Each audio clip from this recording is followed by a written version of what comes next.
Bid'ah ini 3 supaya kita tidak bingung dalam memahami bid'ah. Bid'ah itu ada 3, ulama setelah meneliti membagi 3. Bid'ah hasanah, ada bid'ah dalalah, ada bid'ah qabihah. Apa itu bid'ah? Sesuatu yang mengada-ada karena tidak ada dasar, itu disebut bid'ah. Man ahdasa fi amrina hadza ma laisa minhu fawaradun, dalam hadis Nabi riwayat Bukhari, mengada-ada dari tiada. Tapi kalau tidak ada pada masa Nabi karena tidak ada, bukan karena tidak boleh, itu tidak disebut bid'ah dalalah. Contoh, Nabi hana geik matau, pu hanje ek matau atau hana matau? Hana matau masa Nabi. Nabi hana pakai HP. Nyen kan bid'ah jid. Ka Nabi hana pakai HP karena hana jid atau karena hana HP? Hana HP masa Nabi. Menyana HP kira-kira pakai li Nabi. Dalam logika berfikir. Bukti hari ini di Arab kita mang Masjidil Haram, Masjid Nabawi, Masjid Kuba. Bagi kita yang sudah pernah umrah haji, nyen sensornya rata sago, mic speakernya lebih cantik-cantik deh. Buka wati masa Nabi nak pakai sensornya. Wati masa Nabi nak pakai mic-nya. Pehanji tak pakai mic. Secara substansi pada masa Nabi telah memberi isyarat Anda pakai mic. Bagaimana hukum memahami teks melahirkan kontekstual? Yang menjadi Bilal pada masa Nabi Bilal bin Rabah. Guyu'e gede menara, ya kan? Kepo tujuan guyu'e supaya tu tahu kan? Buka orangnya tadu apa dah pakainya, keponya nya luah deh kan? Berarti sama dengan kena pegah li Nabi, bakhe jamunnya kenyo yang bantu nya dih dengar legop. Punya takun bid'ah yang hana nyona. Jadi bukan mengada-ada dari tiada. Yang tidak boleh, yang menjadi bid'ah dalalah adalah menambah-nambah dari tiada. Buka luhu padu rakaat put pudunya modern je tak balik lah, atau karena sibuk tat hana payah sembahyang. Nyan yang bid'ah. Oh nyok hauri melut iban bid'ah hasanah, karena di dalamnya mengandung nilai. Apa nilai di dalamnya?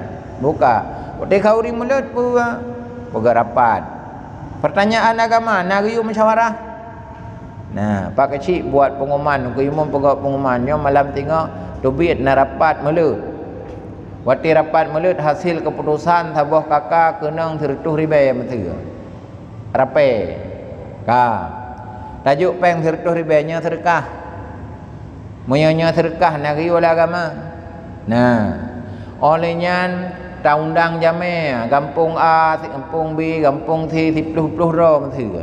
Pertanyaan undang jame nyan benarkah ukhuwah Islamiyah? Benar. Nari oleh agama. Nah, olehnya wati truk jame tak pemulia tapi khauri nari oleh agama. Olehnya tak khauri tajuk sedekah kegop nak kun sedekah. Nah, aswajihnya panai si bid'ah yang hanjut. Yang bid'ah yang gayu. Bakat di dalam jih mengandung nilai. Nyan gepenan hasanah. Oh, masa Nabi hana go kuah belangong. Pu hanjit kuah belangong. Substansi kuah belangong pu. Ayat Al-Quran secara umum Allah berfirman, Kulu washrabu minat taib, makan dan minumlah dari yang baik-baik. Kita bertanya, asha kuah belangang puah thilumo, nagat puah na thilumo, kan vitamin penambahan gizi. Berarti nagayu oleh Al-Quran gayu pajuh yang gad. Nah, puih dalam bawah panah, nagat bawah panah. Tanya yang mufhum ahli kesehatan tentang makanan. Bawah panah vitamin pu. Vitamin C pu. Oh, artinya ditamang dalam protein hewani, protein nabati, apakah B1, B2, B komplit masuk dia. Kalau sudah masuk ke wilayah vitamin secara gizi menunjukkan adalah bagus. Ada enggak perintah agama makan yang bagus? Ada. Menyamanan kuah belangang na ayu agama? Nah, pandai te bid'ah. Man hana agama Nabi. Hana kuah belangang ini. Tapi ajarannya adalah memuliakan, memberi makanan. Cuman dunia orangnya ka sifatnya ka umum general. Boraje hana bak tanya nasi Arab pun berirani pun. Nah, orangnya 4 ila ujung 4 kan. Kan akan dunia sudah terbuka kan. Taik dari no tajak warak cuma 7 jam. Tajak ke di bandara Sultan Iskandar Muda 7 jam kemudian kita telepon sudah di bandara King Abdul Aziz. Tidak ada jarak di antara Aceh dan Madinah Munawwarah.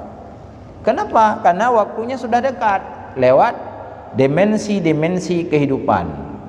Jadi ketika tak gunakan dimensi yang lain, dunia ini kecil. Orangnya tak telepon, tak SMS. Mesti tak banding undangan jamun. Jamun baru sah gak anggap sah dalam budaya tak undang go bertajak rumah kan? Tajak rumah tak meranu. Ayo malam tengah na langkah baklun na pereh lintu nak mian. Nyo tengah lusa raya na lun hauri bacut na lung thian pe sini jur kok tiba. Berarti undangan katru istilah haji. Substansi undangan adalah tersampai berita kepada yang diundang. Orangnya tak cok HP, tak SMS. Asal dalam SMS mohon hadir kan, memenuhi undangan ini. Apakah ini bid'ah yang tidak boleh? Boleh, karena tujuannya sama, menyampaikan berita. Jadi beda apa karena HP nama Nabi bid'ah ada apa? Menanti sama dia, pada bid'ah sama dia yang dah baca qul huwallahu ahad. Iya, cegukun sama dia, pakon yang dominan kita baca qul huwallahu ahad. Ijawai kun tahlil. Bukan tahlilnya pula ilallah. La ilahnya ayat Qurannya, pada bid'ah. Cuman kan judul saja. Dah beda pegah Nabi hana sama dia. Firman mentang ke Nabi masa hana. La ilallah saya baca Nabi masa hana Nabi tahlil dah pegah. Nah, jadi hal-hal inilah yang harus jeli, cerdas dalam memahami. Kalau begitu bid'ah yang dilarang 2, bid'ah dalalah dan bid'ah kabihah itu dalam ibadah. Dalalah itu ibadah dan akidah, sedangkan hasanah boleh karena mengandung unsur-unsur kebajikan dan kemuslihatan umum. Seperti kalau di negara itu adanya lampu kuning, lampu merah, lampu hijau. Ya, jadi bender datanya yang buat polisinya kan drop long lampu merah. Nah hadi. Ya. Mam nyanyian data yang buat polisi isawak tahan. Cah, wi piyupri. Bahkan drop lampu merah melanggar. Dah hadi datanya. Yang kata boh mantan. Nah, jadi halnya juga harus dipahami. Itu juga ajaran agama karena Nabi berkata wala darara wala dirara. Baik tak pubut yang mudarat go, mudarat rawanya hanya gebi. Buka lampu merah merah tajuk muka. Bahaya go. Lampu kuning, hati-hati, weweh go. Lampu hijau, guyojak tak ada, macet go. Ada enggak perintah agama lagi? Ada, baik mengganggu go. Yang mana lampu hijau kesempatan, jalan. Lampu merah berhenti, dong. Itu ajaran agama. Jadi baik datanya untuk kenan. Nah hadi, baik dah pegah lampu merah bid'ah. Bocil mendawa dengan polisi yang cuma dengar bid'ah saja. Jadi inilah hal-hal yang harus dapat